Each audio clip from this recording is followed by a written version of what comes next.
Olá, estudante! Sou a professora Karina Oliveira, professora da Universidade do Estado da Bahia, e nós vamos abordar o tema Introdução ao Esqueleto Axial. Dentro deste estudo, observamos que o esqueleto axial está representado nesta imagem de coloração azul, composto pelo crânio, o ocioide, os ossos da audição não representados nesta imagem, coluna vertebral, tórax, costelas e externo, formando o tórax, e no final somando 80 ossos. Vamos iniciar pelos ossos do crânio. Do ponto de vista anatômico, eles são divididos em ossos do crânio e ossos da face, somando, então, um osso chamado de frontal, 2 parietais, 2 temporais, 1 occipital, 1 esfenoide, 1 etimoide. E como ossos da face, totalizando 2 nasais, 2 maxilas, 2 zigomáticos, 1 mandíbula, 2 lacrimais, 2 palatinos, 2 conchas nasais inferiores e 1 vômero. Aí você para pensar assim, e aí fica assim, meu Deus, quanto nome! Chega a bater um desesperozinho básico pela quantidade de nomes, mas não fica desesperado porque tem a ver com a nomenclatura. Então, aos poucos, vocês vão se acostumando e vamos treinar esse estudo do sistema esquelético. Então, para estudar o sistema esquelético nos ossos do crânio, nós podemos observar nesta imagem o crânio, que é um crânio de humano, e aqui esse mesmo crânio após a desarticulação de todos os ossos. Dentro desta imagem, podemos então ver que os ossos eles são todos separados por articulações chamadas de suturas, e aí fica mais fácil de identificar os ossos de forma mais prática. Aqui observamos o osso frontal, lateralmente os ossos parietais, que aqui parece que não tem nada, dando para a gente observar. Aqui na frente nós temos o osso chamado de esfenoide, etimoide é o osso mais frontal, o vômer é um pequeno osso que fica na região posterior do crânio, concha nasal inferior fica na região lateral dos ossos do nariz, ossos zigomáticos são esses ossos localizados na região lateral, maxila é a parte superior acima da boca. Então, a gente pode observar, nesse caso aqui, ó, a maxila fica localizada nessa parte superior, já a mandíbula na parte inferior. Então, convenhamos que estudar tudo branco é bem difícil, bem complicado. Por isso que a maioria dos atos de anatomia faz isso aqui, para facilitar a vida de vocês. Coloca cor. E para colocar cor, aí fica tudo beleza, como mostra aqui nosso esqueletinho com óculos escuros. Então, observem que fica mais fácil da assimilação e também da compreensão dessas estruturas. Então, vamos ver juntos. O azul representado de frontal, nós temos o osso chamado de os ossos que são os ossos nasais, o amarelo, que é o osso maxila, o zigomático, que é o osso lateral da face chamado de que algumas pessoas associam até a questão do osso do blush. Então, estudar ossos do crânio é estudar assim. Na região anterior, eu vejo o quê? Pronto, aí consegue observar. Nesta imagem aqui ao lado, tem um corte em uma secção frontal, que eu consigo observar agora um pouco mais por dentro. Então, eu consigo identificar melhor as conchas nasais inferiores, que são ossos independentes, diferentes desses dois acidentes anatômicos, que são conchas nasais superior e média, que são acidentes anatômicos ou formações ósseas do osso etimoide. Então, nós temos ossos que têm as formações ósseas, neste caso, o osso etimoide, que tem as duas formações chamadas de concha, porque tem um formato de concha. Observando agora esse osso do ponto de vista da região mais interna, esses ossos, como nós podemos observar, eles têm cavidades, que essas cavidades são chamadas de seios. Então, na aula de sistema respiratório, vocês possivelmente vão ver os seios dos ossos, que são responsáveis por dar mais leveza ao crânio, além de possibilitar também uma questão de uma circulação do ar, uma ressonância, uma reverberação do som. Então, quando a gente está com o nariz entupido, por exemplo, o nariz está aqui entupido, aí o que acontece? Aí a gente começa a falar meio fanho. Por quê? Porque não está reverberando muito o som. Então, nós temos as células etimoidais, que tem a ver com o osso etimoide, nós temos o frontal, que tem a ver com o osso frontal, e os esfenoides, que são mais na região posterior do crânio, e esse amarelo, que é maxila. Então, são 4 seios principais que têm a ver com os ossos do crânio. Ainda no estudo do crânio, Podemos observar também agora a visão lateral. Então, lateralmente, já dá para observar mais o osso frontal e mais o osso parietal. O que chama bem atenção a esse lilás, que é o osso temporal, onde tem uma estrutura anatômica que é a saída ou a entrada do som, que tem a ver com a questão do ouvido interno e do ouvido externo. Aqui nós temos a parte externa, da orelha externa, e internamente orelha interna, que segundo a nova nômina anatômica se chama de orelha interna, média e externa. Lateralmente dá para perceber também o osso zigomático, dá para perceber muito também a mandíbula, e da mesma forma que a gente viu outra imagem, tem um corte e uma secção transversal, que aí eu já observo o osso esfenoide, toda a parte pneumática dele, que está nessa parte mais interna, e já temos também uma parte do septo ósseo nasal, porque o osso nasal é a parte superior aqui do nariz, mas o septo nasal é formado pelo osso que fica por dentro, que é o osso etimoide. Então, essa lâmina, que também é uma formação óssea, é uma lâmina que é um acidente anatômico do osso etimoide. Ela vai formar essa parte interna do nariz. Então, que a gente dá para observar também. Além do osso vômer, que dá para observar bem ele como se fosse uma grande lâmina aqui, que é o osso vômer. Então, seguindo, então, esse corte sagital para visualizar. Na próxima imagem, eu já vejo ele na parte posterior. O que chama muito atenção é a parte chamada de osso occipital, é um osso único. Quando ele está com essa norma um pouco mais inclinada, o Atlas de Tortora traz isso, eu observo, principalmente aqui, ó, uma parte da maxila, só que a parte mais interna, com seus acidentes anatômicos, que é a lâmina perpendicular do palatino e o processo palatino da maxila. Então, são relacionados aos ossos palatino e maxila. O amarelo é maxila e esse azul aqui atrás é o palatino. Aí já vejo também o vômer lá por trás, dividindo as duas cavidades nasais. Observe que também dá para ver uma parte da concha nasal inferior. Por quê? Porque o osso está inclinado um pouco para posterior. Olhando por cima, olha o que chama a atenção na visão superior. Já chama a atenção os dois ossos parietais, então escreve parietal, e o osso frontal. Comparem que esses ossos são unidos por articulações, chamadas de suturas, que são articulações que vão possibilitar essa união entre esses ossos e que vai facilitar também essa questão do crescimento da cabeça. Então, o crânio de uma criança, existe uma articulação muito grande aqui, que é a articulação da sutura sagital, formada de tecido cartilaginoso, que é a cartilagem hialina, que aí vai crescendo. Então, uma criança, popularmente chamada de moleira, essa região, mas o correto é fontanela. Na outra imagem, agora vejam que tem uma outra secção. Observem comigo que eles cortaram o crânio, pegou o crânio nessa posição e fizeram uma secção transversal. Nessa secção transversal, eu já consigo ver por dentro do crânio. O que eu consigo observar, então, aqui, por dentro do crânio? Eu consigo observar aqui, justamente, o osso frontal, novamente, uma parte do osso etimoide na parte superior, e vejo o tamanho do osso esfenoide, como se fosse uma asa de borboleta ou de morcego. Ou seja, o nome esfenoide, oide, significa em forma de asa de morcego. Tudo bem? Então, esse estudo, ele vai ser responsável por observar a parte mais interna. Aqui eu observo já o osso occipital, uma parte do osso temporal por dentro. Olha já a parte do meato acústico interno aqui. Viu que nós vimos mais cedo o meato acústico externo, agora o meato acústico interno. Uma parte também de observar um forame muito grande na região do osso occipital, que é chamado de forame magno. Então, quando eu vou estudar um osso, eu posso estudar ele com seus acidentes anatômicos, observando, então, o osso occipital com acidente anatômico, que é o forame magno, o osso temporal com o meato acústico interno. Tudo bem?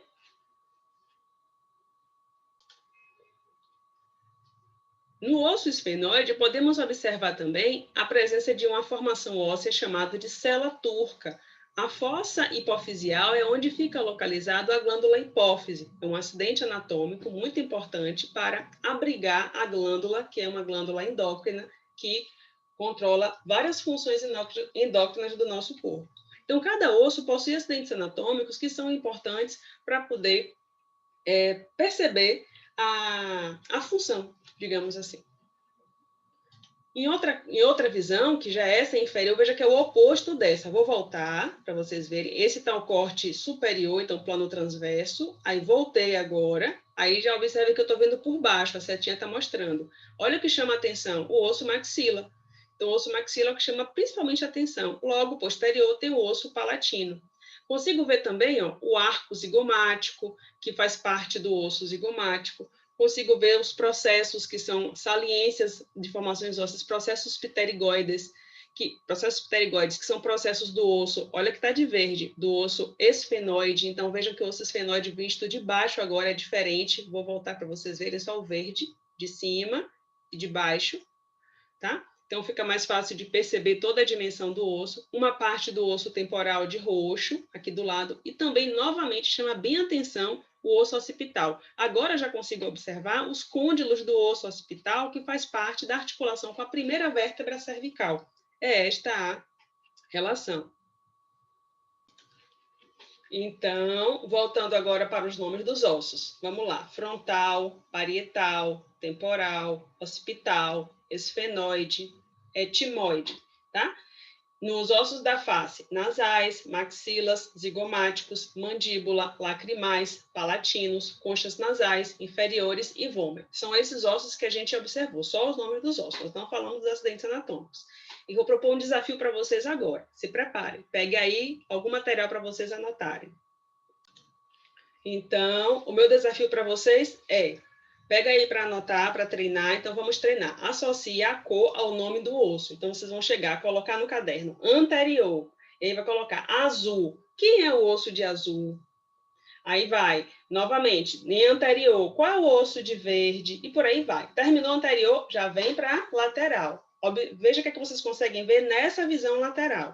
E aí continuem. Depois que terminar esse, vocês param para fazer exercício, pode parar o vídeo para fazer o exercício, e aí vai para frente, e aí, aliás, espera um pouquinho, que aí eu vou passar e vai ser o inferior. Aí passa um pouquinho o vídeo e vai ser o inferior, tá certo? Nesse caso tem o inferior, a mesma coisa, coloca inferior, a cor e o nome do osso. Depois, a parte superior, esse é aquele do transversal. Superior, com o corte transversal, o nome do osso. Vamos lá. Tentem aí, lembrando que são aqueles ossos do crânio e da face somente. Pausem o vídeo e comecem a fazer. Vamos corrigir? Então, azul frontal, aqui que dá para ver em cada visão. Ossos nasais, verde maxila, pode colocar cinza, mandíbula. Zigomáticos, que são esses aqui que dá para a gente visualizar. Dá para ver uma parte do parietal, aqui pelo cantinho. O osso esfenoide, que é esse de amarelo que está lá por dentro. Esse osso meio lilás no cantinho aqui é o osso lacrimal. E esse azul claro cá no fundo é o osso etimoide, assim como ele aqui no meio é o osso etimoide. E aqui são as conchas nasais inferiores, que a gente consegue visualizar nessa imagem. Agora vamos ver no lateral.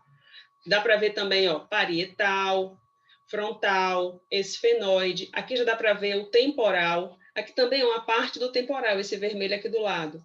Occipital, que não dá para ver no outro. O lilás, o occipital. Pode ver também o cinza, né, que é mandíbula. O verde claro, maxila. Aqui está parecendo parecendo a mesma cor, mas aqui é mais verde e aqui é mais azul. O osso lacrimal está dando para ver bem aqui nessa imagem. E uma partezinha, um pedacinho aqui, que seria desse mesmo osso, que é o etimoide. O amarelo que é o esfenoide. Continuando. Aqui de baixo dá para ver, ó, occipital, parietal, que é o verde, o vermelho, que é o temporal, o amarelo, que vai ser o esfenoide, essa cor meio laranja, que é o palatino, o verde, que é maxila, aqui do lado, zigomático, tá? Dá para ver um pedacinho do frontal lá na frente, ó, que é o azul. Vômer, que está aqui também, que é o outro osso que dá para observar nessa imagem. Nesse corte transversal superior, aí tem frontal, aqui também é o osso etimoide, que aqui está representado meio de cinza, um azul clarinho como cinza, amarelo, que é o esfenoide, aqui o vermelho, que é o temporal, o verde, que é o parietal, e o azul, aliás, o roxo aqui, que é o occipital. Ok? Então, como foram? Acertaram tudo? Estão comemorando? Se não, volta ao vídeo, dá uma olhada, vê o que está faltando fixar mais, e aí continua o estudo de anatomia. Certo? Então, vamos dar continuidade.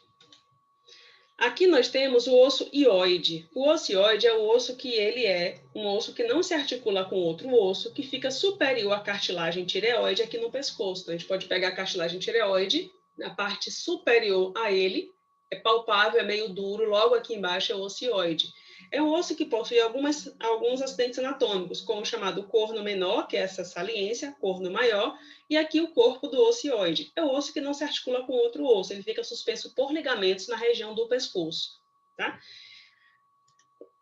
Além da região dos ossos do crânio, que nós falamos, e também do osso hioide, que faz parte do esqueleto axial, nós temos a coluna vertebral. Então, para pessoas que conseguem observar essas pontas aqui da coluna, se vocês fizerem e conseguirem palpar nas costas de vocês, tentem aí, essas pontas, essas saliências, fazem parte da coluna vertebral, que são essas mesmas localizadas aqui, que faz parte de uma estrutura chamada de processo espinhoso, das vértebras. Neste caso, como está na região do pescoço, é chamado de vértebras cervicais. Então, a gente consegue perceber aqui ó, a última vértebra cervical, que é uma das mais salientes, que a última vértebra cervical é chamada de C7. Aqui nós temos a vértebra, a coluna vertebral, na sua norma sagital, toda a parte sagital da coluna vertebral. Então, vamos ver cada parte dela? A coluna vertebral, na parte anterior, ela tem essa denominação. Na parte, quando fica lateral, ela fica em formato tipo de S. E na parte posterior, ela lembra muito a anterior. Fica somente saliente esses processos espinhosos, como eu falei para vocês. Então, uma vértebra da coluna vertebral, ela tem partes anatômicas que são particulares na maioria das outras vértebras, que são chamadas de vértebra típica. Então, elas possuem um corpo vertebral, um pedículo, que é uma parte que liga o corpo ao arco vertebral. Então, temos essa localização. Então, nós temos o corpo e o arco. O pedículo une o corpo ao arco. O corpo, ele é maciço, enquanto que o arco ele possui essas saliências, como os processos transversos, que são essas saliências laterais, o processo espinhoso, como eu falei para vocês, a gente pode palpar na gente, a lâmina é o que une os dois processos. E os processos articulares vai articular uma vértebra de baixo a uma vértebra de cima. Então, vejam que isso é comum em todas as vértebras da coluna vertebral. Ela possui 33 vértebras, na maior parte dos livros é assim determinado, sendo 7 cervicais, 12 torácicas, 5 lombares e mais a vértebra fusionada chamada sacro e 3 a 5 vértebras chamadas de cóccix. Observe que é fusionada porque não existe articulação chamada de disco intervertebral entre os corpos das vértebras na região sacral.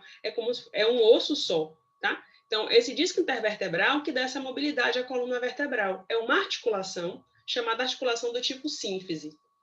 Olhando, então, cada parte vertebral, nas 7 vértebras cervicais, nós temos 2 que são chamadas de atípicas. Por quê? Porque elas são diferentes das demais. Observem que ela não tem corpo. Essa segunda daqui, que é chamada de axis, ela possui uma saliência chamada de processo odontoide, que é diferente da outra. Então, a primeira vértebra é chamada de atlas, enquanto que a segunda vértebra é chamada de axis. As outras demais vértebras cervicais, ou seja, as outras 5, né, para completar 7 faltam 5, elas possuem saliências e características típicas de todas as outras vértebras, como o corpo e o arco vertebral. A diferença da vértebra cervical para as outras vértebras do corpo é que ela possui esse forame aqui, que chama forame transverso, onde passa a artéria vertebral, que é uma artéria que vai auxiliar na irrigação do encéfalo. Então, isso é uma característica específica das vértebras cervicais. Observa que aqui também tem o forame no processo transverso e aqui também tem forame no processo transverso. Então, essa é uma vértebra cervical que é mais próxima da região torácica, por isso que ela já é um pouco maior, tanto o corpo quanto o processo espinhoso. Veja que também as vértebras superiores têm esse processo espinhoso bifurcado.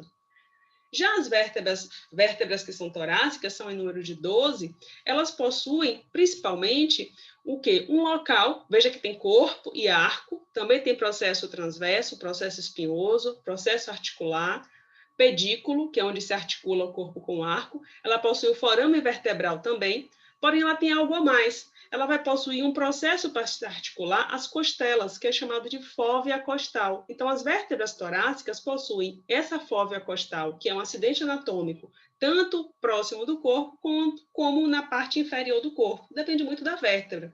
Observando aqui a imagem da articulação da vértebra com as costelas, observa que tem aqui ó, a articulação da cabeça da costela com o corpo da vértebra. E por aí vai seguindo. Enquanto tiver vértebra torácica, nós teremos esse tipo de saliência que é chamado de fóvea. Então, nós temos 12 vértebras torácicas, e o que faz com que ela se diferencie das vértebras cervicais, neste caso, é a presença das fóveas costais. Tá? Então, é uma particularidade anatômica delas. E, para finalizar, as vértebras lombares, que elas vão ter um corpo bem maior, ela não tem uma saliência muito grande, não tem uma particularidade muito grande. Na verdade, assim, a literatura traz que a presença do processo mamilar, que esses processos mamilares, que são essas pequenas saliências para fixar alguns músculos da coluna, como os músculos paravertebrais. E também o processo transverso não é chamado de processo transverso, é chamado de processo costiforme, que ela tem em formato como se fosse de costela, então não é tão proeminente. Ela é mais robusta, porque ela vai conseguir segurar todo o peso do corpo, e ela é em número de 5. Tá? 5 vértebras lombares. Então, esse é o estudo das vértebras do nosso corpo. E aí eu volto para vocês para aquele slide para reforçar a quantidade. São 7 vértebras cervicais, formando a curvatura chamada de lordose, que é uma curvatura que ela é côncava aqui para trás. A curvatura chamada de cifose, as vértebras torácicas, que aí a gente consegue ver uma parte convexa aqui atrás, e a curvatura chamada de lordose, e também está na região lombar. Consequentemente, o sacro vai formar outra curvatura chamada de cifose. Então, 7, 12, 5 e o sacro. São as partes da coluna vertebral. Vamos ver o sacro? Então, como eu falei, o sacro são 5 vértebras fusionadas. Então, se eu contar aqui, ó, 1, 2, 3, 4, 5, o sacro, ele possui essa primeira vértebra, que é chamada de promontório sacral, é um nome estranho, né? Promontório, que é onde vai ser localizado, principalmente para o curso de enfermagem, a mensuração dos diâmetros pélvicos para o parto. É um ponto de referência nessa mensuração. Aqui na parte posterior do sacro, a visão posterior, nós temos que os processos espinhosos eles se fundem e vão formar essa crista sacral, chamada de crista sacral mediana, formando então uma falha ou um hiato. Então aqui é o chamado de hiato sacral. Os processos transversos também eles se fundem, formam também os forames sacrais, que são os orifícios sacrais posteriores e anteriores, que vão passar nervos, que são os nervos espinais. Vocês verão isso também em aula de sistema nervoso, que os nervos espinais vão passar por essa região dos forames sacrais. E aí nós partimos para uma outra parte, que é das costelas e o externo. As costelas, como nós podemos observar nesta imagem aqui, elas vão representar principalmente, juntamente com o externo, um arcabouço de proteção para o tórax. Então, quem é que vai estar dentro dessa região? Os pulmões, o coração, que vão ser parte desse processo de esqueleto do tórax. Assim como o crânio vai abrigar o encéfalo, tá? O tórax vai abrigar o coração e os pulmões, e o músculo diafragma que vai ficar logo abaixo nessa região do tórax. Então, quem é esse tórax? O tórax é formado pelas costelas, que são em número de 12 pares. Então, nós vemos aqui, ó, 1, 2, 3, 4, 5, 6, 7, 8, 9, 10, 11, 12. 12 pares, 12 de um lado, 12 do outro, que são articulados com a articulação chamada de cartilagínea, sincondrose, porque a cartilagem hialina na região anterior do osso externo. Então, e na parte posterior, as costelas estão localizadas e relacionadas com as vértebras torácicas.